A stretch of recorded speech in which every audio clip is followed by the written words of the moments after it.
എന്നാൽ നിങ്ങളിൽ പലർക്കും ഞാനും എന്റെ കുടുംബവും വർഷങ്ങളായി പങ്കുവച്ച കണ്ടന്റുകളിലൂടെയാണ് എന്റെ മുത്തശ്ശിയെ അറിയുന്നത്. അതിനാൽ നിങ്ങൾക്ക് ചെറിയൊരു വിശദീകരണം നൽകേണ്ട ഉത്തരവാദിത്തം എനിക്കുണ്ടെന്ന് ഞാൻ ഈ K family, Krishnakumar and family സ്വന്തമായിട്ട് കോണ്ടന്റ് ഉണ്ടാക്കാനും അതിനകത്ത് കിടന്ന് മെഴുകാനും അതിനൊരു എക്സ്പ്ലനേഷൻ കൊടുക്കാനും അതിലൂടെ ആൾക്കാരെ സാറ്റിസ്ഫൈ ചെയ്യാനും കുറച്ചധികം ആൾക്കാരെ എതിർത്ത് നിർത്താനും ഇതൊക്കെ ഇവരെ കൊണ്ട് മാത്രമേ സാധിക്കത്തുള്ളൂ. ഒരു കുടുംബത്തിൽ തന്നെ 4 പിള്ളേര്, ഒരമ്മ, ഒരച്ഛൻ, അവിടെ തന്നെ ആയപ്പോഴത്തേക്കിന് 5 എണ്ണമായി.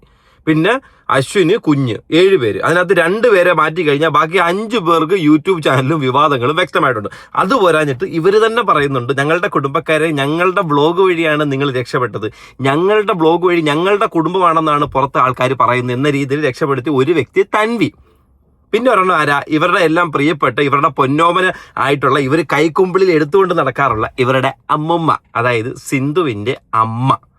ഇവരെല്ലാം ഇപ്പൊ വിവാദങ്ങളിൽ നിന്ന് വിവാദങ്ങളിലേക്ക് പരസ്പരം അങ്ങോട്ടും ഇങ്ങോട്ടും അടിച്ചോണ്ടിരിക്കുക. പണ്ടൊക്കെ ആണെങ്കിൽ ഈ അയൽവക്കത്ത് ആൾക്കാർ തമ്മിൽ അടി ഉണ്ടാക്കുന്നതൊക്കെയല്ലേ നമ്മൾ കാണാനായിട്ട് വരുന്നത്. ഇപ്പം അങ്ങനൊന്നും അല്ല. സോഷ്യൽ മീഡിയ ഭയങ്കര ഡെവലപ്പ് ആയതുകൊണ്ട് സ്വന്തം കുടുംബത്തിൽ നടക്കുന്ന അടി തന്നെ നമുക്ക് അങ്ങോട്ടും ഇങ്ങോട്ടും പടല തിരിച്ചിരുന്ന് കാണാൻ പറ്റിയൊരു അവസരം. എന്തായാലും കൃഷ്ണകുമാർ ആൻഡ് ഫാമിലി വളരെ റിച്ച് ആയിട്ടുള്ള മന്ത്ലി കാർഡുകൾ വരെ സമ്പാദിച്ചുകൊണ്ടിരിക്കുന്ന ഈ ഒരു ഫാമിലിയിൽ തന്നെ ഇതുപോലൊരു അടി നടക്കാനും ആ അടി സോഷ്യൽ മീഡിയ വീഡിയോ സ്റ്റോറി വഴി കാണാനായിട്ട് സാധിച്ചിട്ടുണ്ടല്ലോ. ഈ ജനറേഷനിലുള്ള നമുക്ക് മാത്രമേ കഴിയത്തുള്ളൂ കേട്ടോ. ഇനി ജനറേഷനിൽ കാണത്തില്ല. കാരണം എന്താ? ഇതോടെ ഇത് അന്യം നിന്ന് പോവുക. ഇനി ഈ തന്തയില്ലായ്മ കാണിക്കാനായിട്ട് ഒരു മനുഷ്യൻ, ഒരു പട്ടിക്കുഞ്ഞു പോലും ഇങ്ങോട്ട് വരത്തില്ല. ആദ്യം തന്നെ കൃഷ്ണകുമാർ ഇന്നൊരു സ്റ്റോറി ഇട്ടിട്ടുണ്ട്. ഇതല്ല നമ്മുടെ വിഷയം വ്യക്തമായിട്ട് ഞാൻ കാണിച്ചുതരാം. കൃഷ്ണകുമാർ ഇന്ന് ഇൻസ്റ്റാഗ്രാമിൽ അതൊരു പോസ്റ്റ് ഇട്ടേക്കുന്നത്, കാശ്മീരിലെ കല്ലേറ് നിർത്താൻ അറിയാമല്ലോ, പിന്നെ അല്ലേ ഡൽഹി. ഒരർത്ഥത്തിൽ നോക്കുമ്പോഴത്തേക്കിന് അത് പ്രധാനമന്ത്രി നിർത്തിക്കും എന്നെടുക്കാം. എന്നാൽ ഇതിനൊരു 2 വശമുണ്ട്. അതായത് കാശ്മീരിൽ അടിച്ചമർത്തിയതുപോലെ ഇവിടെ എനിക്ക് നിർത്താൻ അറിയാം. ഒരു വീരവാദം കണക്കൊക്കെ വരുമല്ലോ. എന്തിനു വേണ്ടിയിട്ട്? ആർക്ക് വേണ്ടിയിട്ട്? ആ പ്രൊട്ടസ്റ്റ് നിർത്തുക എന്നുള്ള രീതി ഇങ്ങനെ അല്ലല്ലോ. അവർക്ക് വേണ്ടിയിട്ടുള്ള ആവശ്യങ്ങൾ എന്തൊക്കെയാണ്? ഈ പറയുന്ന വിദ്യാഭ്യാസ മന്ത്രിയെ മാറ്റുന്ന ഒരു ആവശ്യം, ഇനിയും ഈ ലീക്ക്, അതായത് പേപ്പർ ലീക്ക്, നീറ്റെന്ന് മാത്രമല്ല എല്ലാ പരീക്ഷയുടെ പേപ്പർ ലീക്ക് തടയുക എന്നുള്ളൊരു കാര്യവും 10-17 വിദ്യാർത്ഥികൾ ആദ്യ പരീക്ഷ നിരോധിച്ചതിന്റെ ഭാഗമായിട്ട് മരണപ്പെട്ടിട്ടുണ്ട്. അവരുടെ കുടുംബത്തിനെ സഹായിക്കുക, ഇങ്ങനെയുള്ള കുറച്ച് കാര്യങ്ങൾ ക്ലിയർ ചെയ്തതിന് ശേഷം നമുക്കിത് നീക്കാം. അതല്ലേ അതിൻ്റെ ഒരു യുക്തി. എന്നാൽ അതൊന്നും വ്യക്തമാക്കാതെ വീണ്ടും ഈ പോസ്റ്റ് ഇടുമ്പോഴത്തേക്കിന് ഈ കുടുംബത്തിലേക്ക് വീണ്ടും വന്നുകൊണ്ടിരിക്കുന്നത് സൈബർ ബുള്ളിങ്. ഇവരുടെ വിചാരം സൈബർ ബുള്ളിങ് എന്ന് വെച്ചാൽ കൊട്ടയ്ക്കകത്ത് കിട്ടുന്ന സ്വർണ്ണക്കരിയാണെന്ന്, സ്വർണ്ണ കുരുവാണെന്ന് ഇവർക്ക് മാത്രമല്ല അറിയത്തില്ല. എനിക്ക് മനസ്സിലാകുന്നില്ല. ഇത്രയും റീച്ച് ഉണ്ട്, ഇട്ട് കഴിഞ്ഞാൽ വീഡിയോ മില്യൺസ് ഓടുന്നു. ഇതൊന്നും പോരാഞ്ഞിട്ട് കണ്ടവൻ്റെ വായിരിക്കുന്ന കൂടെ കേട്ടാലേ ഇവർക്ക് മതിയാവത്തുള്ളൂ എന്ന് വെച്ചാൽ എന്തു കുടുംബ ചാമി. ഓരോരുത്തരും നല്ലത് കേൾക്കാനായിട്ട് മാത്രമായിരിക്കും ഇൻസ്റ്റാഗ്രാമോ സോഷ്യൽ മീഡിയ ഒക്കെ യൂസ് ചെയ്യുന്നത്, വീഡിയോ ഇടുന്നു. ഇതാണെങ്കിൽ ഡെയിലി 10 തന്തയ്ക്കുള്ളി എങ്കിലും 10 പിള്ളേർക്ക്, 10 പിള്ളേരില്ല പറഞ്ഞ 4 പിള്ളേർക്കും ഒരു മരുമോനും വെച്ച് കിട്ടിയിട്ടില്ല എന്നുണ്ടെങ്കിൽ ഉറക്കം വരാത്തൊരു കുടുംബം.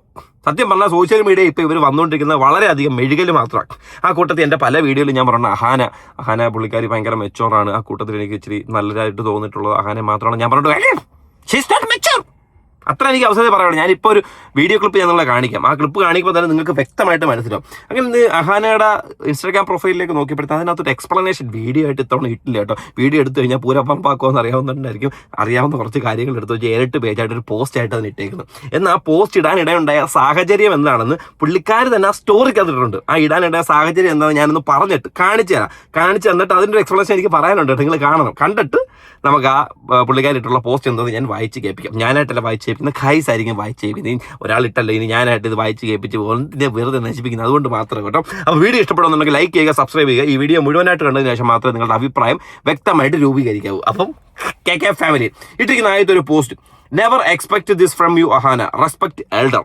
ആരോ ഒരാൾ ചോദിച്ചിരിക്കുന്നതായിരിക്കും, കാരണം എല്ലാം ബ്ലർ ചെയ്തിട്ടേക്കുവാണല്ലോ.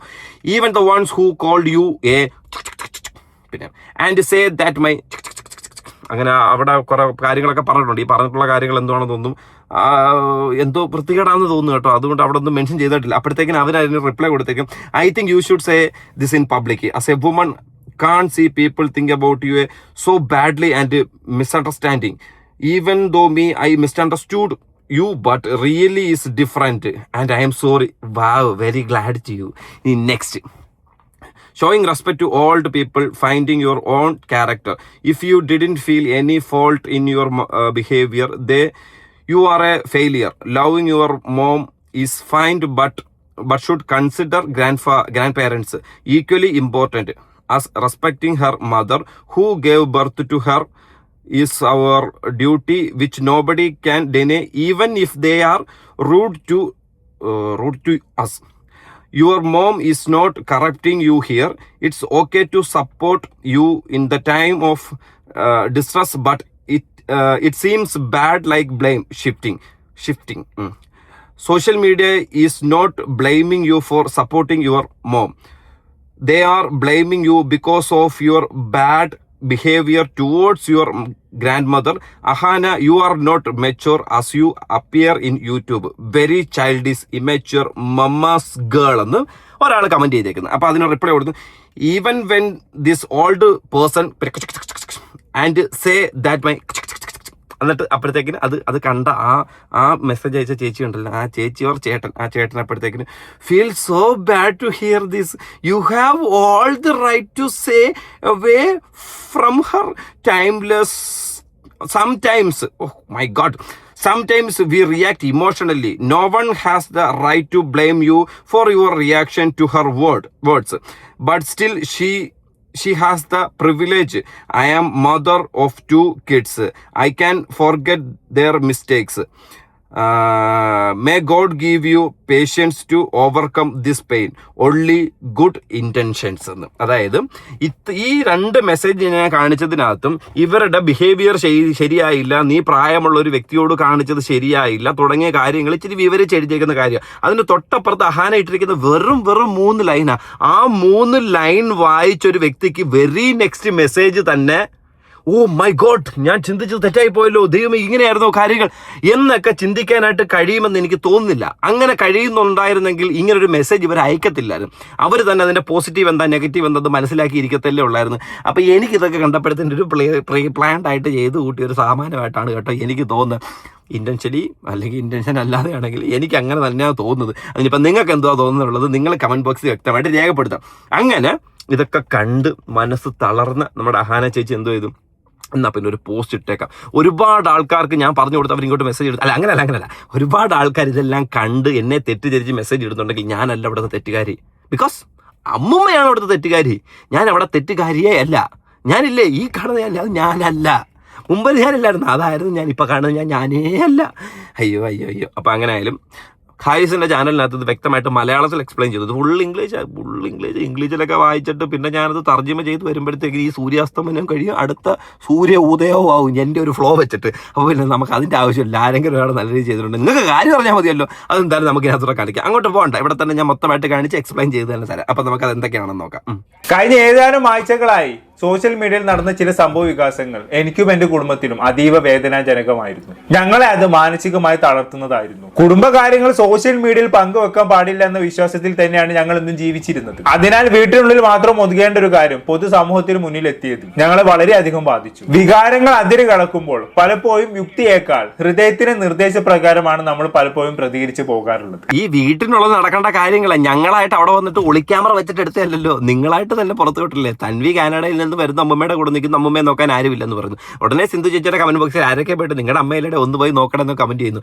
അപ്പോഴത്തേക്കിനും അതിൽ ഭയങ്കരമായിട്ട് വിഷമമായി എന്ന് തോന്നുന്ന തൻവി തന്നെ വന്നിട്ട് വേറൊരു വീഡിയോ ഇടുന്നു. ആ വീഡിയോ ഇടുന്നതിന് തൊട്ട് മുമ്പ് നമ്മുടെ ചേച്ചി, എൻ്റെ ചേച്ചി നിങ്ങൾ പറഞ്ഞെങ്കിൽ നല്ല അഹാന പറഞ്ഞെനിക്ക് നല്ലൊരു ഓർമ്മയുണ്ട്. വീഡിയോ മുക്കി അത് വേറെ കാര്യം, ഇവർ തമ്മിലുള്ള ഒരു അന്തർധാരണ വീഡിയോ മുക്കി. അങ്ങനെ അഹാനയുടെ ആദ്യത്തെ വീഡിയോ എൻ്റെ അമ്മ പറഞ്ഞു ചെയ്യേണ്ട, എൻ്റെ അച്ഛൻ പറഞ്ഞു ചെയ്യേണ്ട, എൻ്റെ പെങ്ങൾ പറഞ്ഞു ചെയ്യേണ്ട, ആരും പറഞ്ഞു ചെയ്യേണ്ട, പക്ഷേ ഇയാൾക്ക് ഇത് നാട്ടുകാരോട് പറഞ്ഞേ പറ്റും അല്ലേ? അങ്ങനെയല്ലേ പറഞ്ഞത്? എൻ്റെ എക്സ്പ്ലനേഷൻ എനിക്ക് പറഞ്ഞേ പറ്റും. അങ്ങനെ വന്നങ്ങ് പറഞ്ഞതല്ലേ, പിന്നെ എന്തിനാ വീഡിയോ മുക്കിയത്? നമ്മളാരും പറഞ്ഞിട്ടല്ലേ വീഡിയോ മുക്കിയത്. അപ്പോൾ എന്തോ കാര്യമുണ്ടല്ലേ വീഡിയോ മുക്കാനുള്ള. അപ്പോൾ തെറ്റുകൾ സംഭവിക്കാം. നമ്മളാരും വന്നിട്ട് മറ്റേ ഇങ്ങനെ അടിച്ചല്ല, സ്വന്തമായിട്ട് ഓരോ തീരുമാനങ്ങൾ എടുത്ത് ചാടിയതാ. Because you are mature bro. എന്റെ അമ്മയെ അന്യായമായ ആളുകൾ വിമർശിക്കുന്നത് കണ്ടപ്പോൾ ഞാൻ പ്രതികരിക്കാൻ വേണ്ടി തീരുമാനിച്ചു. ഒരു പക്ഷേ ഞാൻ മിണ്ടാതിരിക്കണമായിരുന്നു. പക്ഷെ അങ്ങനെ ചെയ്തിരുന്നെങ്കിൽ സത്യസന്ധമല്ലെന്ന് ഞാൻ വിശ്വസിച്ച ഒരു തെറ്റിദ്ധാരണയുടെ ഭാരം എന്റെ കുടുംബം ചുമക്കേണ്ടി വന്നേനെ. അന്നത്തെ സാഹചര്യത്തിൽ സത്യാവസ്ഥ പറഞ്ഞ് ഒരു തെറ്റിദ്ധാരണ തിരുത്തുക മാത്രമാണ് ഞാൻ ചെയ്തതെന്ന് ആത്മാർത്ഥമായി വിശ്വസിച്ചിരുന്നു. ഞാൻ പറഞ്ഞത് സത്യമാണെങ്കിൽ അതിനപ്പുറം എന്താണ് പറയാനുള്ളത് എന്നായിരുന്നു അപ്പോഴത്തെ എന്റെ ചിന്താഗതി. എന്നാൽ പിന്നീട് സംഭവിച്ചത് വ്യാജ ആരോപണങ്ങളും നുണകളും ഇല്ലാത്ത ചില കഥകളും അതീവ സ്വകാര്യമായിട്ടുള്ള ചില ചാറ്റുകളും പൊതുസമൂഹത്തിൽ മുന്നിൽ എത്തുന്നതായിരുന്നു. ഇങ്ങനെയൊക്കെ സംഭവിക്കുമെന്ന് ഞാൻ ഒരിക്കലും കരുതിയിരുന്നില്ല. ചില ആളുകൾ പറഞ്ഞതും ചെയ്തു കൂട്ടിയതുമായിട്ടുള്ള കാര്യങ്ങൾ ഫേസ് ചെയ്യാതിരിക്കാൻ വേണ്ടി എത്രത്തോളം മുന്നോട്ട് പോകുമെന്ന് ഞാൻ മുൻകൂട്ടി മനസ്സിലാക്കിയില്ല. ചിലർ സ്വന്തം വാക്കുകളുടെ ഉത്തരവാദിത്തം ഏറ്റെടുക്കാറില്ല. അവർ പുതിയ കഥകൾ മെനഞ്ഞെടുത്ത് ഇന്റർനെറ്റിൽ പ്രചരിപ്പിക്കുന്നു. കാരണം അത്തരത്തിലുള്ള കഥകൾ ആസ്വദിക്കാനും പ്രചരിപ്പിക്കാനും താല്പര്യമുള്ള നിരവധി ആളുകൾ ഇന്റർനെറ്റിൽ ഉണ്ടെന്ന് അവർക്കറിയാം. അതൊന്നും ഞാൻ മുൻകൂട്ടി കണ്ടില്ല എന്നുള്ളതാണ് ഞാൻ ചെയ്ത ഏറ്റവും വലിയ തെറ്റ്. ഇതെല്ലാം സംഭവിക്കാമെന്ന് ഞാൻ കരുതിയിരുന്നെങ്കിൽ ഒരുപക്ഷെ ഞാൻ മൗനം പാലിക്കാൻ തീരുമാനിച്ചേനെ. പിന്നെ എന്റെ അമ്മൂമ്മയെ വ്യക്തിപരമായി അറിയാവുന്നവർക്ക് ഇതൊന്നും വലിയ അത്ഭുതമൊന്നുമില്ല. എന്നാൽ നിങ്ങളിൽ പലർക്കും ഞാനും എന്റെ കുടുംബവും വർഷങ്ങളായി പങ്കുവച്ച കണ്ടന്റുകളിലൂടെയാണ് എന്റെ മുത്തശ്ശിയെ അറിയുന്നത്. അതിനാൽ നിങ്ങൾക്ക് ചെറിയൊരു വിശദീകരണം നൽകേണ്ട ഉത്തരവാദിത്തം എനിക്കുണ്ടെന്ന് ഞാൻ കരുതുന്നു. അതായത് നിങ്ങൾക്ക് അതിന്റെ ഒരു ഇന്റൻഷൻ മനസ്സിലായല്ലോ. ഞങ്ങളാണ് ഇവരെ എല്ലാം പരിചയപ്പെടുത്തിയത്, അല്ലാതെ അവരാരും സ്വന്തമായിട്ട് ഒന്ന് പരിചയപ്പെട്ടതല്ല. ഈ ഒരു ഈഗോയാണോ അതോ അതിന്റെ ഒരു ക്രെഡിറ്റ് കിട്ടാൻ വേണ്ടിയിട്ടുള്ള ഒരു പരിപാടിയാണോ എന്ന് എനിക്കറിയത്തില്ല. ഇവരുടെ പല ആൾക്കാരുടെ സ്വഭാവത്തിനകത്തുനിന്ന് എനിക്ക് ഈ ഒരു കാര്യം വ്യക്തമായിട്ട് മനസ്സിലായിട്ടുണ്ട്. ഈ ഒരു സംഭവം ഇപ്പം ഇത് വേണമെങ്കിൽ അവർക്ക് ഈ ഒരു പോസ്റ്റിനകത്ത് ഒഴിവാക്കാം, ഇങ്ങനൊരു കാര്യം അവർക്ക് ഒഴിവാക്കാം. പക്ഷെ അവരിത് വ്യക്തമായിട്ട് ഇടുന്നത് എനിക്ക് മനസ്സിലാവുന്നില്ല. എന്തില്ലേ ടൈപ്പ് ലേഡീസ്. 25 ഒക്ടോബറിൽ ചില സംഭവ വികാസങ്ങൾ അരങ്ങേറി, ചില നിർഭാഗ്യകരമായിട്ടുള്ള സംഭവ വികാസങ്ങൾ അരങ്ങേറി. അതിന്റെ പൂർണ്ണ ഉത്തരവാദിത്വം എന്റെ മുത്തശ്ശിക്ക് തന്നെയാണെന്നാണ് ഞാൻ വിശ്വസിക്കുന്നത്. എന്തായാലും അങ്ങനെയൊക്കെ സംഭവിച്ചതിന്റെ പശ്ചാത്തലത്തിൽ ഞങ്ങൾ കുറച്ച് പേര് മുത്തശ്ശിയുമായിട്ടുള്ള ബന്ധം വഷളായി. ഞാൻ എന്റെ മുത്തശ്ശിയോട് ഒരു പ്രത്യേക രീതിയിൽ സംസാരിച്ചത് നിങ്ങൾ കേട്ടിട്ടുണ്ടാകും. ഞാൻ അങ്ങനെ സംസാരിച്ചിട്ടുണ്ടെങ്കിൽ അതിനുള്ള കാരണം എന്റെ അമ്മൂമ്മ തന്നെയാണ്. ഒരു മനുഷ്യനോടും സംസാരിക്കാൻ പറ്റാത്ത രീതിയിലാണ് അവരെന്നോട് സംസാരിച്ചത്. അവർ പറഞ്ഞ കാര്യങ്ങൾ ഒരിക്കലും തിരിച്ചെടുക്കാനാവാത്തതും ലിമിറ്റ് ക്രോസ് ചെയ്യുന്നതുമായിരുന്നു. അവ ഭയങ്കര അശ്ലീല ലൈംഗികവും അപമാനിക്കുന്നതും മനുഷ്യത്വം നിഷേധിക്കുന്നതുമായിരുന്നു. സ്വന്തം അമ്മൂമ്മയുടെ വായിൽ നിന്നും അത്തരം വാക്കുകൾ കേൾക്കേണ്ടി വരുന്നത് എനിക്കൊരിക്കലും ഉൾക്കൊള്ളാനാവില്ല. എന്റെ പൊന്നഹാന, ഇത് നിനക്ക് ചിലപ്പോ അറിയാത്തോണ്ടായിരിക്കും. നമ്മൾ ഈ വീഡിയോ കാണുന്ന പലരുടെ അമ്മുമ്മമാര് അവരുടെ കൊച്ചുമക്കളെ വിളിക്കുന്ന വിളി ഞാൻ കേട്ടിട്ടുണ്ട്. ഞാനിത് അങ്ങനെ വിളിച്ചാൽ പറഞ്ഞു നാളെ ഞാൻ എടുത്തിടാൻ പോവല്ല. നമ്മളിതാ ഇലക്ട്രിക് പ്രായമല്ലേ വിളി, അത്രേ ഉള്ളു. കാരണം നമുക്കറിയാം ഞാനത് കുത്തിപ്പോക്കി നിങ്ങളുടെ മുന്നിലേക്ക് വരുമ്പോഴും അവിടെ ബ്ലെയിം ചെയ്തുകൊണ്ടിരിക്കുന്ന ആരെയായിരിക്കും? എന്നെ തന്നെ ആയിരിക്കും ഞാൻ ചെയ്തുകൊണ്ടിരിക്കുന്നത്. അത് തന്നെ ഇപ്പൊ നീ ചെയ്തുകൊണ്ടിരിക്കുന്നത്. നീ ഈ കൂട്ടത്തിൽ മെച്ചുവറാണ്, 4-1, അതായത് ആദ്യത്തേതാണ്. നടുക്കഷ്ണമല്ല, ആദ്യത്തെ കഷ്ണം. ഈ ആദ്യത്തെ കഷ്ണം കറക്റ്റായിട്ട് കാണിച്ചു കൊടുക്കണം, എന്നാലല്ലേ അതിന് പറഞ്ഞിട്ട് കാര്യമില്ല കഴിഞ്ഞ വാട്ട് അതിന് ആവശ്യമില്ല. അങ്ങനെ മെസ്സേജ് അയച്ചെങ്കിൽ വേണ്ട, വിട്ടേക്കുക. നിനക്ക് അതിനകത്ത് എന്തിന്? ഇപ്പം അവർ തമ്മിലൊരു അടി ഉണ്ടായിട്ടുണ്ടെങ്കിൽ അത് അമ്മയും മോളും തമ്മിലുള്ള, ഈ പറഞ്ഞ സിന്ധു അമ്മയും സിന്ധു അമ്മയുടെ അമ്മയായിട്ടുള്ള അമ്മയും തമ്മിലുള്ളൊരു ഇഷ്യൂ, ഒരു കലാപമായിരുന്നു ഇവിടെ. മനസ്സിലാക്കുക. അതിനകത്ത് നീ കയറി അഭിപ്രായം പറഞ്ഞു, നീ അതിനൊരു എക്സ്പ്ലനേഷൻ കൊടുത്ത് നിന്നെ അവർ അങ്ങനെ പറഞ്ഞു എന്ന് പറയുമ്പോഴത്തേക്കിനും കാണുന്ന ജനങ്ങൾക്ക് എല്ലാവർക്കും അത് കൺവിൻസ് ആവത്തില്ല. അതിന് ആവശ്യമില്ല. അവരുടെ മോളെയാണ് പറഞ്ഞത്. അവർക്ക് മോള് വല്ല തിരിച്ചു പറഞ്ഞാൽ മോള് വല്ലതും തിരിച്ചു പറയട്ടെ. അതിനകത്ത് നീ കയറി വന്നോണ്ടല്ലേ ഇത്രയും വലിയ ബുദ്ധിമുട്ടുണ്ടായത്. അത്രേ ഉള്ളു. അതിപ്പോൾ ചിലപ്പോൾ നിങ്ങളുടെ ഒരു വ്ളോഗ് ഇപ്പം ഞാൻ കണ്ടായിരുന്നു, മറ്റേ ബർത്ത്ഡേ പാർട്ടിക്ക് അശ്വിൻ എന്തോ ഇടഞ്ഞെന്ന് തോന്നുന്നു കേട്ടോ. അശ്വിൻ പഴയ ഒരു ഇതൊന്നുമില്ല. മുമ്പ് അശ്വിൻ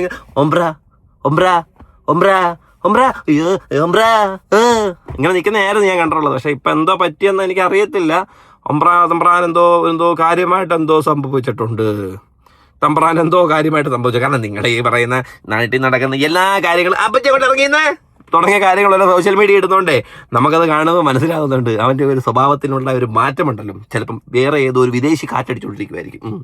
ആ വാക്കുകൾ ഇവിടെ ആവർത്തിക്കാൻ എനിക്ക് യാതൊരു ഉദ്ദേശവുമില്ല. കാരണം ഈ വിരൂപതയ്ക്ക് വീണ്ടും ആക്കം കൂട്ടാൻ ഞാൻ ആഗ്രഹിക്കുന്നില്ല. എന്നാൽ എന്റെ അമ്മൂമ്മയുടെ ആ വാക്കുകൾ, അത് കാരണം എന്റെ മനസ്സിൽ സൃഷ്ടിക്കപ്പെട്ട മുറിവുകൾ, അത് വളരെ കാലം എന്നോടൊപ്പം തുടരുക തന്നെ ചെയ്യും. ബഹുമാനം എന്ന് പറഞ്ഞ കാര്യം പരസ്പരം അങ്ങോട്ടും ഇങ്ങോട്ടും കൊടുക്കേണ്ടതാണെന്നാണ് ഞാൻ വിശ്വസിക്കുന്നത്. പ്രായമോ ബന്ധമോ സ്ഥാനമോ മറ്റുള്ളവരെ വേദനിപ്പിക്കാനോ അപമാനിക്കാനോ ഉള്ള അവകാശമല്ല. അതുപോലെ തന്നെ തിരിച്ചൊന്നും ചെയ്യാതെ ബഹുമാനം ലഭിക്കുമെന്ന പ്രതീക്ഷയും ശരിയല്ല. ആരിൽ നിന്നായാലും മാപ്പർഹിക്കാത്ത അനാദരവ് നിശബ്ദമായി സഹിക്കാതെ എനിക്ക് വേണ്ടി നിലകൊള്ളാൻ എന്നെ വളർത്തിയത്. ഇനി ഇതെല്ലാം പണത്തെ ചൊല്ലിയുള്ള തർക്കമാണെന്നുള്ള രീതിയിൽ ചിലർ ചിത്രീകരിക്കാൻ ശ്രമിച്ചു. എന്നാൽ അത് സത്യമല്ല. ഞാനും എന്റെ സഹോദരിമാരും സ്വന്തം അധ്വാനത്തിലൂടെ ജീവിതം കെട്ടിപ്പടുത്തണമെന്ന് വിശ്വസിച്ചവരാണ്. മാതാപിതാക്കളെയോ മുത്തശ്ശിമാരെയോ സാമ്പത്തിക ഉറവിടമായി ഞങ്ങൾ ഒരിക്കലും കണ്ടിട്ടില്ല. സ്വന്തം പ്രയത്നത്തിലൂടെ ജീവിതം മുന്നോട്ട് പോകുന്ന സ്ത്രീകളാണെന്നതിൽ ഞങ്ങൾ അഭിമാനിക്കുന്നു. സാമ്പത്തിക നേട്ടങ്ങളുടെ അടിസ്ഥാനത്തിൽ ഞങ്ങൾ ഒരിക്കലും ബന്ധങ്ങളെ വിലയിരുത്തിയിട്ടില്ല. ഈ പ്രശ്നങ്ങളുടെ കാരണം അതൊന്നുമല്ല. എന്റെ അമ്മൂമ്മ അവരുടെ ഫോണിൽ ഞാൻ അയച്ചു തന്ന രീതിയിൽ വായിച്ചു കേൾപ്പിച്ച ചില ചാറ്റുകൾ നിങ്ങൾ കേട്ട് കാണും.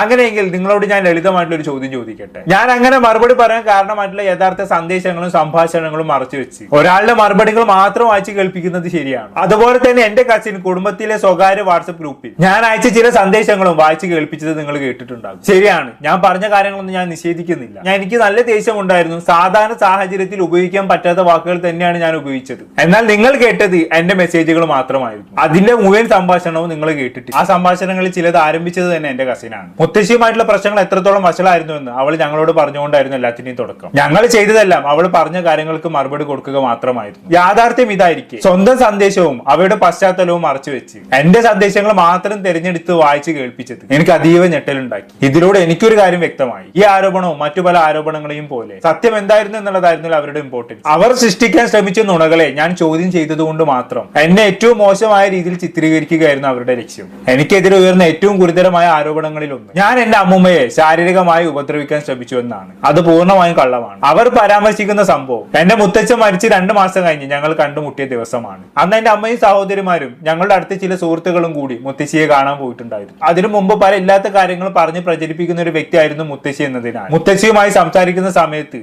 സംഭാഷണം റെക്കോർഡ് ചെയ്യുന്നത് ഞങ്ങൾ പതിവാക്കിയിട്ടുണ്ടായിരുന്നു. അതുകൊണ്ട് തന്നെ ആ കൂടിക്കാഴ്ചയുടെ തുടക്കം മുതൽ അവസാനം വരെയുള്ള സംഭാഷണത്തിലെ മുഴുവൻ റെക്കോർഡിംഗ്സും ഞങ്ങളുടെ കൈവശമുണ്ട്. അന്ന് യഥാർത്ഥത്തിൽ എന്താണ് നടന്നതെന്നുള്ളത് വ്യക്തമായ ആ റെക്കോർഡിംഗ്സിലുണ്ട്. ഇപ്പൊ എനിക്കെതിരെ ഉയർന്നിരിക്കുന്ന ആരോപണവുമായി അതിന് യാതൊരു ബന്ധവുമില്ല. ഇതൊരു ഉദാഹരണം മാത്രമാണ്. ഇവർ രണ്ടുപേരും ചേർന്ന് എനിക്കെതിരെ വേറെയും നിരവധി ആരോപണങ്ങൾ ഉന്നയിച്ചിട്ടുണ്ട്. അവയെല്ലാം കള്ളമാണ്. സത്യം സന്ദേശങ്ങളിലും റെക്കോർഡുകളിലും സുരക്ഷിതമായി തന്നെ സൂക്ഷിച്ചിരിക്കുന്നു. അത് തെളിയിക്കേണ്ട ദിവസം വന്നാൽ തീർച്ചയായിട്ടും ഞാൻ തെളിയിക്കും. എന്റെ കസിൻ സംഭാഷണങ്ങൾ പുറത്തുനിന്നും കണ്ട ഒരാളായിരുന്നില്ല. അവൾ ഇതെല്ലാം ഞങ്ങളോടൊപ്പം അനുഭവിച്ച ഒരാളാണ്. മുത്തശ്ശി കാരണം അവൾക്കുണ്ടായ വേദനാജനകമായിട്ടുള്ള അനുഭവങ്ങളും ബുദ്ധിമുട്ടുകളും കാരണം അവൾ ഞങ്ങളുടെ പിന്തുണ തേടിയിരുന്നു. അന്ന് യാതൊരു നിബന്ധനയും കൂടാതെ ഞങ്ങൾ അവൾക്കൊപ്പം നിന്നു. ആ വാട്സ്ആപ്പ് സംഭാഷണം പോലും അതിന്റെ ഭാഗമായിട്ടായിരുന്നു. എന്നിട്ട് മുഴുവൻ സത്യാവസ്ഥ അറിയുമായിരുന്നിട്ടും ഭർത്താവ് മരിച്ചതിന് ശേഷം ഒരു വൃദ്ധയെ ഉപേക്ഷിച്ച ആളുകളായിട്ടാണ് എന്നെയും എന്റെ കുടുംബത്തെയും അവൾ ചിത്രീകരിക്കാൻ ശ്രമിച്ചത്. അതിലൂടെ സോഷ്യൽ മീഡിയയിൽ തെറ്റിദ്ധരിപ്പിക്കുന്ന ഒരു ചിത്രം മനഃപൂർവ്വം സൃഷ്ടിക്കപ്പെട്ടു. 74 വയസ്സുള്ള എന്റെ അമ്മൂമ്മയെ സംബന്ധിച്ചിടത്തോളം അവർക്ക് സോഷ്യൽ മീഡിയയുടെ വ്യാപ്തിയോ നുണകളും വ്യാജ കഥകളും പൊതുജനങ്ങൾക്ക് മുന്നിൽ എത്തുമ്പോൾ ഉണ്ടായേക്കാവുന്ന ദോഷങ്ങളും ബുദ്ധിമുട്ടുകളും മനസ്സിലായിക്കൊള്ളുന്നില്ല. എന്നാൽ എന്റെ കസിന് അതെല്ലാം നന്നായി അറിയാമായിരുന്നു. ഇതെല്ലാറ്റിനും ഏറ്റവും പ്രയാസകരമായിട്ടുള്ള കാര്യം നുണകളുടെ അടിസ്ഥാനത്തിൽ ആളുകൾ എന്നെ തെറ്റിദ്ധരിക്കുന്നതാണ്. എന്റെ കയ്യിൽ ചാറ്റുകളും ഓഡിയോ റെക്കോർഡിംഗ്സും അടക്കമുള്ള ഇഷ്ടംപോലെ തെളിവുകളുണ്ട്. സൃഷ്ടിക്കപ്പെട്ടിട്ടുള്ള എല്ലാ വ്യാജ കഥകളും മിനിറ്റുകൾ കൊണ്ട് എനിക്ക് പൊളിച്ചെഴുതാൻ പറ്റും. അവയെല്ലാം ഞാൻ പരസ്യമാക്കാൻ തീരുമാനിച്ചതാണ്. അങ്ങനെ ചെയ്താൽ പലർക്കുമുള്ള അഭിപ്രായങ്ങൾ അതേ വേഗത്തിൽ തന്നെ മാറുമെന്നുള്ളതിൽ യാതൊരു സംശയവുമില്ല. എന്നാൽ സ്വകാര്യ സംഭാഷണം പൊതുസമൂഹത്തിന് മുന്നിൽ കൊണ്ടുവന്നാൽ ഇത്രയും നാൾ ഞാൻ എതിർത്തുകൊണ്ടിരുന്ന അതേ കാര്യം തന്നെ ഞാൻ ചെയ്യുന്ന പോലെയാവും. ഞാൻ അങ്ങനെ ഒരാളല്ല. ഞാൻ അങ്ങനെ ഒരാളാവാൻ ഒരിക്കലും ആഗ്രഹിക്കുന്നുമില്ല. എന്നെ കുറിച്ച് തെറ്റായതും തെറ്റിദ്ധരിപ്പിക്കുന്നതുമായി പ്രസ്താവനകൾ പ്രചരിപ്പിച്ച് എന്റെ പ്രശസ്തിക്ക് കേടുവരുത്തുക എന്ന ഏക ലക്ഷ്യത്തോടെ പ്രവർത്തിച്ചതിനാൽ എന്റെ കസിനെതിരെ ഡിഫമേഷൻ അടക്കമുള്ള പൂർണ്ണ നിയമ നടപടികൾ സ്വീകരിക്കാൻ എനിക്ക് അവകാശമുണ്ട്. പക്ഷേ 2 കാരണങ്ങളാൽ ഞാൻ തൽക്കാലം അത് ചെയ്യുന്നില്ല. ഒന്നാമതായി എന്റെ കസിന്റെ ജീവിതത്തിൽ ഞങ്ങൾ ഒരുപാട് സ്നേഹിക്കുന്ന കുട്ടികളുണ്ട്. അവർ ഒരിക്കലും എടുത്തിട്ടില്ലാത്ത തീരുമാനങ്ങളുടെ വില അവർ കൊടുക്കേണ്ട സാഹചര്യം സൃഷ്ടിക്കാൻ ഞാൻ ആഗ്രഹിക്കുന്നില്ല. രണ്ടാമതായി കുടുംബകാര്യങ്ങൾ പൊതുസമൂഹത്തിന് പോരാട്ടമാകരുത് എന്ന നിലപാടാണ് ഞാൻ ആദ്യം തൊട്ട് സ്വീകരിച്ചിട്ടുള്ളത്. കോടതി മറ്റൊരു പൊതു പോരാട്ടമാണ്. എന്റെ കുടുംബം ഇനി അത്തരൊരു പോരാട്ടം കൂടി നേരിടേണ്ടി വരാൻ ഞാൻ ഒട്ടും ആഗ്രഹിക്കുന്നില്ല. പക്ഷെ ഇതിനകം ഞങ്ങൾ ഏറെ വേദനിപ്പിച്ച ഈ വിഷയത്തിൽ എന്റെ കുടുംബത്തെ ഇനിയും വലിച്ചിടുകയാണെങ്കിൽ ഞങ്ങൾക്ക് ലഭിച്ച നിയമോപദേശ പ്രകാരം നടപടിയെടുക്കും. അത് ചെയ്യാൻ എനിക്ക് താല്പര്യമില്ല. അതിനു മുമ്പ് ഇതെല്ലാം അവസാനിപ്പിക്കണമെന്നാണ് എന്റെ അഭ്യർത്ഥന. എന്റെ വീഡിയോയെ കുറിച്ച് പലർക്കും അഭിപ്രായങ്ങൾ ഉണ്ടെന്നും പോസ്റ്റ് ചെയ്ത വീഡിയോ അങ്ങ് വിട്ട് കളഞ്ഞുകൂടായിരുന്നു എന്ന് പലരും ചോദിച്ചതായി എനിക്കറിയാം. സത്യം പറഞ്ഞാൽ ഞാൻ പ്രതികരിച്ചത് ഒരു വീഡിയോയോടല്ല, അതിനുശേഷം നടന്ന എല്ലാ കാര്യങ്ങളോടുമാണ്. എന്റെ അമ്മയുടെ കമന്റ് ബോക്സും ഇൻബോക്സും സ്വന്തം അമ്മ ഉപേക്ഷിച്ച മകളാണെന്ന് വിളിച്ച് അധിക്ഷേപിക്കുന്ന മെസ്സേജുകളാൽ നിറഞ്ഞതായിരുന്നു. അത് എന്റെ അമ്മയെ മാനസികമായി തളർത്തുകയായിരുന്നു. സ്വന്തം അച്ഛന്റെ ജീവിതത്തിലെ അവസാന മാസങ്ങളിൽ അദ്ദേഹത്തെ പരിചരിക്കാനും കഴിയുന്നതെല്ലാം ചെയ്യാനും സ്വന്തം ജീവിതം സമർപ്പിച്ച സ്ത്രീയാണ് എന്റെ അമ്മ. സത്യമെല്ലാം എനിക്ക് ഉറപ്പുള്ള കഥയുടെ പേരിൽ എന്റെ അമ്മയെ പൊതുവേദിയിൽ കുറ്റപ്പെടുത്തുന്നത് കണ്ടപ്പോൾ ഒരു മകൾ എന്ന നിലയ്ക്ക് എനിക്ക് അറിയാവുന്ന ഏക രീതിയിലാണ് ഞാൻ പ്രതികരിച്ചത്. എന്റെ വീഡിയോയിൽ ഞാൻ പറഞ്ഞ ഓരോ വാക്കിനോടും ഞാനൊന്ന് ഉറച്ചു നിൽക്കുന്നു. എന്റെ അമ്മയെ സംരക്ഷിച്ചതും അതിൽ ഉൾപ്പെടുന്നു. സത്യമല്ലെന്ന് എനിക്കറിയാവുന്ന കഥകൾക്ക് മുന്നിൽ മിണ്ടാതിരുന്നതിനാൽ പ്രശംസിക്കപ്പെടുന്നതിനേക്കാൾ സത്യത്തിനോടൊപ്പം നിന്നതിൽ വിമർശിക്കപ്പെടുന്നതാണ് ഞാൻ തിരഞ്ഞെടുത്തത്. നിർഭാഗ്യവശാൽ ചില സ്ത്രീകളെ നമ്മുടെ സമൂഹം വളരെ വേഗത്തിൽ വിധിക്കുന്നു. പരാജയപ്പെട്ട ഒരു വിവാഹത്തിൽ നിന്നും മുന്നോട്ട് പോയ ഒരു സ്ത്രീയെ സമൂഹം എളുപ്പത്തിൽ കുറ്റപ്പെടുത്തുന്നു. സ്വന്തം കുഞ്ഞിനെ ഉപേക്ഷിച്ച അമ്മയാണെന്ന് ഒരു സ്ത്രീയെ വേഗത്തിൽ ആരോപിക്കുന്നു. പൊതുജനാഭിപ്രായം അവൾക്കെതിരെ തിരഞ്ഞെടുക്കാനുള്ള ഏറ്റവും എളുപ്പ മാർഗങ്ങളിൽ ഒന്നാണ്. ഒരു കുടുംബം എന്ന നിലയ്ക്ക് എന്റെ കസിനോടും അമ്മുമ്മയോടും ഞങ്ങൾ ഏറ്റവും സഹാനുഭൂതിയോട് കൂടി തന്നെയാണ് പെരുമാറിയത്. കാരണം സംഭവത്തിന്റെ മുഴുവൻ വശങ്ങളും ഞങ്ങൾ നേരിട്ട് കണ്ടവരാണ്. ഇന്നത്തെ ഈ സാഹചര്യത്തിൽ അവരാരും ഉത്തരവാദികളല്ലെന്ന് ഞങ്ങൾക്കറിയാം. എന്നാൽ സഹതാപം നേടാനായി സോഷ്യൽ മീഡിയയിൽ വീണ്ടും വീണ്ടും സ്വന്തം കുടുംബത്തിനെതിരെ സംസാരിക്കുന്നത് ഞങ്ങൾക്ക് ഒരിക്കലും അംഗീകരിക്കാനാവില്ല. ട്രോമയെ കുറിച്ച് നടക്കുന്ന ചർച്ചകളോട് പ്രതികരിക്കുകയാണെങ്കിൽ ഒരാൾ മൗനം പാലിക്കുന്നു എന്നതിനർത്ഥം അയാൾ ആയത്തിലുള്ള വേദന അനുഭവിച്ചിട്ടില്ല എന്നല്ല. ചിലർ സ്വന്തം വേദന നിശബ്ദമായി ഉള്ളിൽ സൂക്ഷിക്കുന്നു. അവർ അത് സോഷ്യൽ മീഡിയയിൽ കണ്ടന്റ് ആക്കുകയും അപരിചിതരിൽ നിന്നുള്ള അംഗീകാരം തേടുകയോ ചെയ്യില്ല. എന്റെ അമ്മയുടെ വേദന വ്യത്യസ്തമായ രീതിയിലാണ് പ്രകടമാക്കുന്നത് എന്നതുകൊണ്ട് അത് യാഥാർത്ഥ്യമല്ലാതാകുന്നില്ല. ഈ ഡിപ്രഷനും ട്രോമയും മറ്റ് ആരോഗ്യ പ്രശ്നങ്ങളും ഇവക്കുള്ള യഥാർത്ഥ ചികിത്സ എന്ന് പറയുന്നത് സഹാനുഭൂതി മനസ്സിലാക്കലും ബഹുമാനം കൊടുക്കലും ഒക്കെയാണ്. എന്നാൽ സ്വന്തം പ്രവൃത്തികൾക്കോ തെറ്റുകൾക്കോ ഉത്തരവാദിത്തത്തിൽ നിന്നും ഒഴിഞ്ഞു മാറാനായിട്ടുള്ള കവചമായി ഒരിക്കലും അതിനെ കാണരുത്. സ്വന്തം തെറ്റുകളെ ന്യായീകരിക്കാനുള്ള വാക്കുകളായി അവയെ ഒരിക്കലും ഉപയോഗിക്കാനും പാടില്ല. കുറച്ച് മാസങ്ങൾക്ക് മുമ്പ് വരെ എന്റെ മുത്തശ്ശിയുടെ വാക്ക് പ്രകാരം ഞാൻ അവരുടെ ഏറ്റവും പ്രിയപ്പെട്ട പേരക്കുട്ടിയായിരുന്നു. കാരണം അവരോടൊപ്പം ഏറ്റവും കൂടുതൽ സമയം ചെലവഴിച്ചതും അവരെ പരിചരിച്ചതും ഒരു പേരക്കുട്ടി എന്ന നിലയ്ക്ക് എന്നിൽ നിന്നും പ്രതീക്ഷിച്ചതിലും കൂടുതൽ അവർക്ക് വേണ്ടി ചെയ്തതും ഞാനായിരുന്നു. ഇതുകൊണ്ട് എന്റെ സഹോദരിമാർ അവർക്ക് വേണ്ടി വർഷങ്ങളായി ചെയ്ത സ്നേഹവും കരുതലും ചെറുതാക്കാൻ ഞാൻ ഉദ്ദേശിക്കുന്നില്ല. ഓരോരുത്തരും അവരവരുടെ രീതിയിൽ അവരെ സ്നേഹിക്കുകയും പരിചരിക്കുകയും ഒക്കെ ചെയ്തിട്ടുണ്ട്. എന്നാൽ ഒരു സമയത്ത് തനിക്ക് വേണ്ടി ഏറ്റവും കൂടുതൽ ചെയ്ത ആളെന്ന നിലയ്ക്ക് മുത്തശ്ശി എന്നെ ഒരുപാട് പ്രശംസിക്കുമായിരുന്നു. ഇന്ന് ഞാൻ തിരിഞ്ഞു നോക്കുമ്പോൾ അവർ എന്നെ സ്നേഹിച്ചത് ഞാൻ ആരായിരുന്നു എന്നതിനേക്കാൾ അവർക്ക് വേണ്ടി എനിക്ക് എന്ത് ചെയ്യാൻ കഴിഞ്ഞു എന്നതുകൊണ്ടായിരുന്നു എന്ന് ഞാൻ ചിന്തിച്ചു പോവുകയാണ്. ഞാൻ അവരുടെ ചില പ്രവൃത്തികളെ ചോദ്യം ചെയ്യുകയും മുമ്പത്തെ പോലെ അവർക്ക് പ്രയോജനപ്പെടുന്ന ഒരാളായി തുടരാതിരിക്കുകയും ചെയ്ത നിമിഷം മുതൽ ഞാൻ അവർക്ക് വേണ്ടി ഇത്രയും കാലം ചെയ്ത എല്ലാ കാര്യങ്ങളും ഒറ്റ രാത്രി കൊണ്ട് മായ്ച്ചു കളഞ്ഞതുപോലെയാണ് എനിക്ക് തോന്നുന്നത്. എന്റെ മുത്തശ്ശി ഞാൻ അവർക്ക് വേണ്ടി ചെയ്തതെല്ലാം മറന്നിട്ടുണ്ടാകാം. ചിലപ്പോൾ ആളുകൾ അവർക്ക് ഓർക്കാൻ ആഗ്രഹിക്കുന്ന കാര്യങ്ങൾ മാത്രമേ ഓർക്കാറുള്ളൂ എന്ന് ഞാൻ മനസ്സിലാക്കുന്നു. അതിലെനിക്ക് പരാതിയില്ല. ഞങ്ങൾ ഒരുമിച്ച് പങ്കിട്ട നല്ല നിമിഷങ്ങൾ അവർ മറക്കാൻ തിരഞ്ഞെടുത്തെങ്കിൽ പോലും ഞാൻ അതൊന്നും മറന്നിട്ടില്ല. അവർക്ക് വേണ്ടി ഞാൻ ചെയ്തതെല്ലാം എന്തുകൊണ്ടാണെന്ന് എനിക്കറിയാം. ഒരിക്കൽ ഞങ്ങൾ പങ്കിട്ട നല്ല ഓർമ്മകൾ ഞാൻ മനസ്സിൽ സൂക്ഷിക്കുകയും വിലമതിക്കുകയും ചെയ്യും. ഇനി മുതൽ എന്റെ മുത്തശ്ശിയെ പരിചരിക്കാൻ ഞങ്ങൾക്ക് കഴിയില്ല. അവർ നടത്തിയ മാനസിക പീഡനങ്ങളിൽ നിന്നും ഞങ്ങളെ സംരക്ഷിക്കാനുള്ള ഏക മാർഗം അകന്നു നിൽക്കുക മാത്രമായിരുന്നു. എന്നാൽ അവർക്കിപ്പോൾ 74 വയസ്സുണ്ട്. ഈ വിവാദങ്ങൾ എല്ലാവരും മറന്നു കഴിഞ്ഞാലും അവരെ പരിചരിക്കാൻ ഒരാൾ ആവശ്യമായി വരും. എന്റെ കസിൻസ് കാനഡയിലുള്ള ജീവിതം ഉപേക്ഷിച്ച് നാട്ടിലേക്ക് തിരിച്ചു വന്നത് മുത്തശ്ശിയെ പരിചരിക്കാനാണെന്ന് ലോകത്തോട് വിളിച്ചു പറഞ്ഞിട്ടുണ്ട്. എന്റെ മുത്തശ്ശിയുടെ നന്മക്കായി അത് സത്യമാകട്ടെ എന്ന് ഞാൻ ആത്മാർത്ഥമായി ആഗ്രഹിക്കുന്നു. വീഡിയോകൾ ഇല്ലാതെ ആയി കഴിഞ്ഞാലും കാണികൾ ഇല്ലാതെ ആയി കഴിഞ്ഞാലും ആ വാക്ക് അതുപോലെ പാലിക്കുമെന്ന് ഞങ്ങൾ പ്രതീക്ഷിക്കുന്നു. ഇനി ഓൺലൈനിൽ കണ്ട കാര്യങ്ങളുടെ അടിസ്ഥാനത്തിൽ ആരെങ്കിലും എന്നെ വിലയിരുത്താൻ ശ്രമിച്ചാൽ അതും ഞാൻ മനസ്സിലാക്കുന്നു. എല്ലാവർക്കും സ്വന്തം അഭിപ്രായം പറയാനുള്ള അവകാശമുണ്ട്. എന്നാൽ കുറച്ച് സ്ക്രീൻഷോട്ടുകളും ചില ചെറിയ ഭാഗങ്ങളും മാത്രം ഒരു കഥയുടെ പൂർണ്ണ സത്യം ഒരിക്കലും കാണിക്കില്ലെന്ന് എനിക്കറിയാം. കഥയുടെ സത്യാവസ്ഥ അറിയാതെ ഒരാളെ വിധിക്കാതിരിക്കാൻ ആളുകൾക്ക് ക്ഷമയുണ്ടായിരുന്നെങ്കിൽ എന്ന് മാത്രമാണ് എന്റെ ആഗ്രഹം. എങ്കിലും അതിൽ എനിക്ക് പരാതിയില്ല. എന്നെ യഥാർത്ഥത്തിൽ അറിയാവുന്നവർ വ്യക്തിപരമായും മറ്റെല്ലാ രീതിയിലും എന്റെ മനസ്സും എന്റെ സത്യവും അറിയുന്നവരാണ്. അതാണ് എനിക്ക് ഏറ്റവും പ്രധാനപ്പെട്ടത്. ചിലർ നുണകളോടൊപ്പം ജീവിക്കാൻ തിരഞ്ഞെടുക്കും. ഞാൻ സത്യത്തോടൊപ്പം ജീവിക്കാനാണ് തിരഞ്ഞെടുക്കുന്നത്. ഒടുവിൽ ആത്മാർത്ഥതയും നന്മയും ഹൃദയത്തിൽ സൂക്ഷിക്കുന്നവർക്കാണ് യഥാർത്ഥ സമാധാനം ലഭിക്കുമെന്നാണ് ഞാൻ വിശ്വസിക്കുന്നത്. മറച്ചു വെക്കാനൊന്നുമില്ല, ഭയപ്പെടാനും ഒന്നുമില്ല,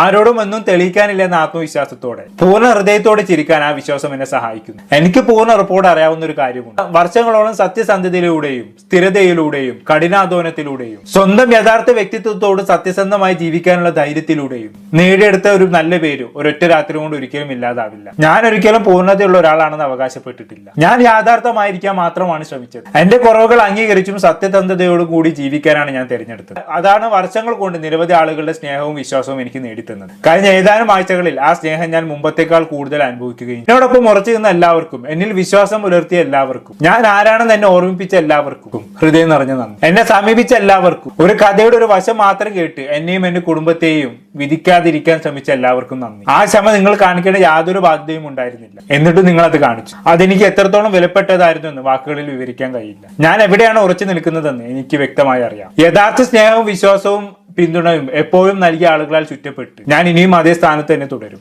ഇതോടെ ഈ അധ്യായം പൂർണ്ണമായും അവസാനിപ്പിക്കാനും ഇനി വീണ്ടും അത് തുറക്കാതിരിക്കാനുമാണ് ഞാൻ തീരുമാനിക്കുന്നത്. അവസാനിപ്പിക്കുന്നതിന് മുമ്പ് ഒരു കാര്യം കൂടി പറയാനുണ്ട്. കഴിഞ്ഞ ഏതാനും ആഴ്ചകളായി ഇന്റർനെറ്റിൽ എന്നെ കുറിച്ച് പുതിയൊരു വിവാദം ഉയർന്നു പൊങ്ങിയതായിട്ട് ഞാൻ കണ്ടു. അതിൽ ചിലത് അത്രയും വിചിത്രവും തമാശ നിറഞ്ഞതുമാണ്. അതിന് മറുപടി പറയേണ്ട ആവശ്യം പോലും തോന്നിയില്ല. മറ്റു ചിലത് ഞാനും എന്റെ സഹോദരിമാരും സ്കൂളിലോ കോളേജിലോ മറ്റുള്ളവരെ ഉപദ്രവിച്ചു എന്ന തരത്തിലുള്ള ആവർത്തിച്ചു വരുന്ന കഥകൾ പോലെ പൂർണ്ണമായും സാങ്കല്പികമായ കാര്യങ്ങൾ പോലും എത്ര ആത്മവിശ്വാസത്തോടെ സത്യമായി അവതരിപ്പിക്കാനാകുമെന്നതിന്റെ ഉദാഹരണങ്ങളാണ്. അതുകൊണ്ട് സത്യം അറിയാൻ ആത്മാർത്ഥമായി ആഗ്രഹിക്കുന്നവരോട് എനിക്ക് ലളിതമായിട്ടുള്ള ഒരു അഭ്യർത്ഥനയുണ്ട്. ഞാൻ തിരുവനന്തപുരം ഹോളി ഏഞ്ചൽ ISC സ്കൂളിലും പിന്നീട് ചെന്നൈയിലെ MOP വൈഷ്ണവ് കോളേജിലുമാണ് പഠിച്ചത്. ദയവായി ആ സ്ഥാപനം സന്ദർശിക്കുക. ഞങ്ങളെ നന്നായി അറിയാവുന്ന ആളുകളോട് സംസാരിക്കുക. വിശ്വസിക്കുകയോ പ്രചരിപ്പിക്കുകയോ ചെയ്യുന്നതിന് മുമ്പ് സ്വയം അന്വേഷിച്ച് വസ്തുതകൾ ഉറപ്പുവരുത്തുക. വെറും ഗോസിപ്പിനായി നിലനിൽക്കുന്ന കഥകളെ അന്ധമായി വിശ്വസിക്കരുത്. സത്യം ഒരിക്കലും പരിശോധനയെ ഭയപ്പെട്ടിട്ടില്ല. അവസാനമായി സൈബർ ബുള്ളിങ് എന്റെ സ്വയം മൂല്യത്തെ സംശയിക്കുമെന്നോ എന്റെ പ്രകാശം മങ്ങിക്കളയുമെന്നോ ഞാൻ എന്നെ കുറിച്ച് കാണുന്ന കാഴ്ചപ്പാട് മാറ്റുമെന്നോ ആരെങ്കിലും കരുതുന്നുണ്ടെങ്കിൽ